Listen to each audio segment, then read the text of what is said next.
नमस्कार दोस्तों, आज हम अपने चैनल पे आपका स्वागत करते हैं। हम अपने चैनल पे आज आपको कुंभ से जुड़ी हुई कथाओं के बारे में बताएंगे।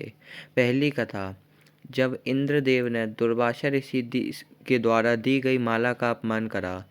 इंद्र ने दुर्वासा ऋषि द्वारा दी गई माला को ऐरावत के मस्तक पर रख दिया और ऐरावत ने उसे नीचे खींचकर पैरों से कुचल दिया। दुर्वासा ने फलता भयंकर श्राप दिया, जिसके कारण सारे संसार में हाहाकार मच गया। अनावृष्टि और दुर्भिक्ष से प्रजा त्राहि त्राहि कर उठी।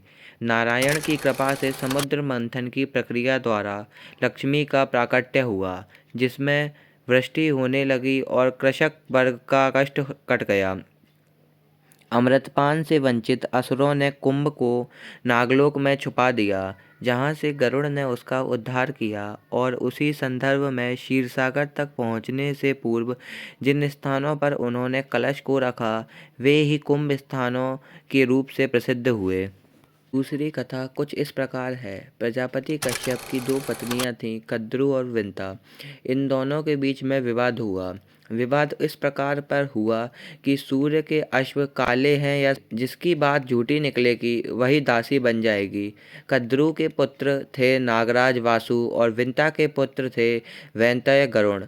कद्रु ने अपने नागवंशों को प्रेरित करके उनके कालेपन से सूर्य के अश्वों को ढक दिया।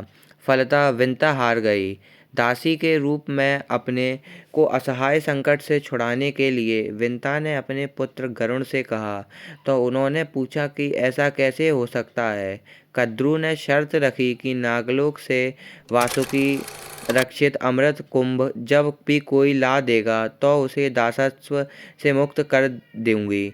विंता ने अपने पुत्रों को यह दायित्व सौंपा, जिसमें वे सफल हुए। गरुण अमृत कलश को लेकर भूलोक होते हुए अपने पिता कश्यप मुनि के उत्तराखंड में गंधमादन पर्वत पर स्थित आश्रम के लिए चल पड़े। उधर वासुकी ने इंद्र को सूचना दे दी। इंद्र ने गरुण पर 4 बार आक्रमण किया और चारों प्रसिद्ध स्थानों पर कुंभ का अमृत छलका, जिससे कुंभ पर्व की धारणा उत्पन्न हुई। समुद्र मंथन की कथा। व्यापक रूप से अमृत मंथन की उस कथा को अधिक महत्व दिया जाता है जिसमें स्वयं विष्णु मोहिनी रूप धारण करके असुरों को छल से पराजित करते हैं।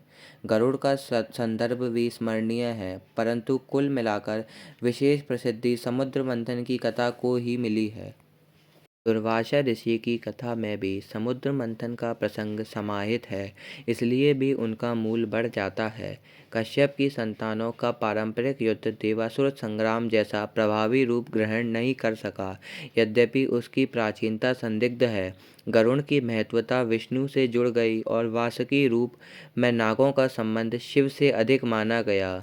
यहाँ भी शैव वैष्णव भाव देखा जा सकता है। समुद्र मंथन एक ऐसी कथा है जिसके पौराणिक रूप के भीतर जीवन का रहस्य निहित है। उसे सृष्टि कथा से भिन्न दार्शनिक स्तर पर तत्व कथा कहा जा सकता है।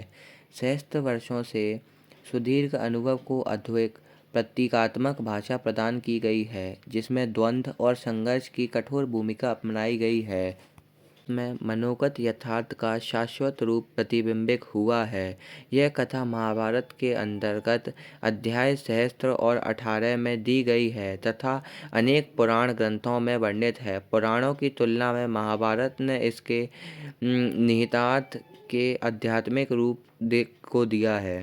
धन्यवाद।